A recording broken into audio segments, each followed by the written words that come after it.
नमस्कार दोस्तों, स्वागत है आपका अपने यूट्यूब चैनल वैदिक कॉलेज में। और हम लोग पढ़ रहे हैं लूसेंट केमिस्ट्री और उसमें भी हम सब टॉपिक पढ़ रहे हैं रेडियो एक्टिविटी। सॉरी फ्रेंड्स, ये आज का जो स्लाइड है थोड़ा सा क्लियर नहीं है, बट आप लोग सिर्फ जो मैं बता रहा हूँ वो ध्यान दीजिए। बाकी रिटर्न तो आपको बुक में ही मिल ही जाएगा, है ना। ये एज अ समरी है, अगर पॉसिबल हो सके तो आप लोग नोट डाउन कर लेना इसको या स्क्रीनशॉट ले लेना।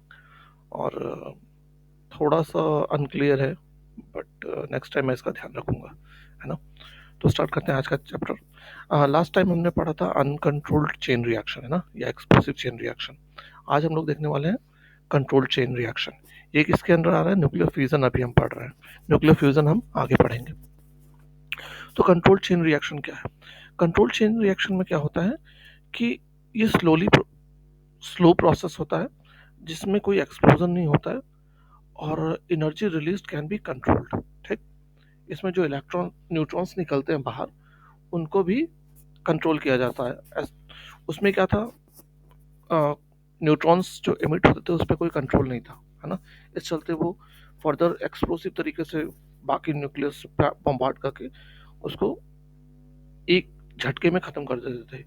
लेकिन यहाँ क्या होता है, हम कंट्रोल करते हैं न्यूट्रॉन्स के मूवमेंट को भी, उनको एब्जॉर्ब कर लेते हैं जो एक्स्ट्रा होते हैं, और इस तरीके से जो ये पूरा रिएक्शन होता है वो पूरा कंट्रोल्ड होता है, इसमें एक्सप्लोजन नहीं होता है। और जो एनर्जी होती है वो भी कंट्रोल्ड होती है कि कितनी एनर्जी हमें चाहिए कितनी नहीं चाहिए। ठीक, इसका बेस्ट एग्जांपल है न्यूक्लियर रिएक्टर्स। ठीक, न्यूक्लियर रिएक्टर्स में जो एनर्जी रिलीज की जाती है उससे हम इलेक्ट्रिसिटी प्रोड्यूस करते हैं। ठीक, ये अब हम जो आगे पढ़ने वाले हैं फ्रेंड्स, ये एग्जाम में कई बार आ चुकी चीज़ है, तो आप इसको बहुत अच्छे से पढ़ना। Components of nuclear reactor. ठीक, न्यूक्लियर फ्यूल। सबसे पहले तो न्यूक्लियर फ्यूल हम कौन से यूज़ करते हैं? तो जिस जिस एलिमेंट का फ्यूजन किया जाता है उसको हम कहते हैं न्यूक्लियर फ्यूल है। ठीक, ये हो सकता है यूरेनियम 233 यूज़ करें, 235 यूज़ करें, थोरियम आइसोटोप यूज़ करें 232, या प्लूटोनियम आइसोटोप 239 भी यूज़ किया जाता है एज अ न्यूक्लियर फ्यूल। फिर सेकंड कंपोनेंट आता है मॉडरेटर। मॉडरेटर क्या करता है? स्लो डाउन करता है न्यूट्रॉन्स को। और ये एग्जांपल आप जरूर याद रखना क्योंकि कई बार एग्जाम में आ चुके हैं।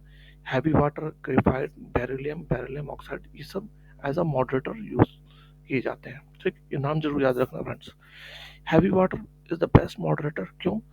क्योंकि इसका जो वेरी स्मॉल क्रॉस सेक्शन है और लार्ज, और ये जो है, जो न्यूट्रॉन मूव करता है उसको स्लो डाउन करने की जो कैपेसिटी है वो बहुत ज़्यादा होती है। ठीक, क्रॉस सेक्शन दो फैक्टर की वजह से यूज़ किया जाता है हैवी वाटर। क्यों? एक तो इसका क्रॉस सेक्शन कम है, दूसरा ये स्लो डाउन बहुत ज़्यादा कर देता है न्यूट्रॉन्स को। ठीक है ना। तीसरा कूलेंट। कूलेंट क्या करता है? जो न्यूक्लियस में हीट पैदा होती है ना बहुत ज़्यादा, उसको ये ठंडा करता है। और ये हीट को क्या करता है? हीट क्यों इवॉल्व होती है न्यूक्लियस में? क्योंकि जो इलेक्ट्रॉन्स की न्यूट्रॉन्स की जो काइनेटिक एनर्जी है उसको स्लो डाउन किया जाता है ना। तो जब वो स्लो डाउन होता है तो वो one form of energy transform होती है दूसरे फॉर्म ऑफ एनर्जी में, है ना। काइनेटिक एनर्जी को स्लो करते हैं तो वो क्या करता है? फ्रिक्शन के, आप बोल सकते हो, या बम्बार्डमेंट के तरीके से चेंज करके एनर्जी को हीट के फॉर्म में चेंज कर देता है। काइनेटिक एनर्जी हीट के फॉर्म में चेंज हो जाती है। और कूलेंट क्या करता है? इस हीट को ट्रांसफर कर देता है सेकेंडरी सिस्टम को, जो कि रिएक्टर में होता है। और किन चीज़ों को यूज़ किया जाता है ऐसा कूलेंट? तो water, steam, helium, carbon dioxide, air, molten metals, ये सब ऐसा कूलेंट यूज किए जाते हैं। ठीक, फिर कंट्रोल रॉड्स, ये बहुत ही इंपॉर्टेंट है।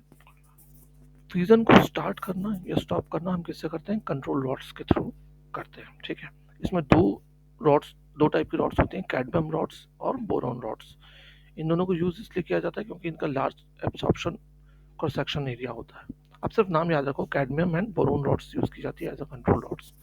ठीक है, हमेशा बहुत ज़्यादा इनके फंक्शंस आते हैं दोस्तों, और एग्जांपल्स भी आते हैं कि बताओ कौन as a control rod use किया जाता है, कौन एज अ कूलेंट यूज़ किया जाता है, कौन एज अ मॉडरेटर यूज़ किया जाता है। तो आप ये याद रखना। ठीक, जब कंट्रोल रॉड को इंसर्ट किया जाता है रिएक्टर में तो वो न्यूट्रॉन को एब्सॉर्ब कर लेते हैं और चेन रिएक्शन खत्म हो जाती है, बंद हो जाती है ना। जब हम अंदर कर देते हैं कंट्रोल रॉड को न्यूक्लियर रिएक्टर में, और जब हम उसको बाहर लाते हैं तो रिएक्शन शुरू हो जाता है।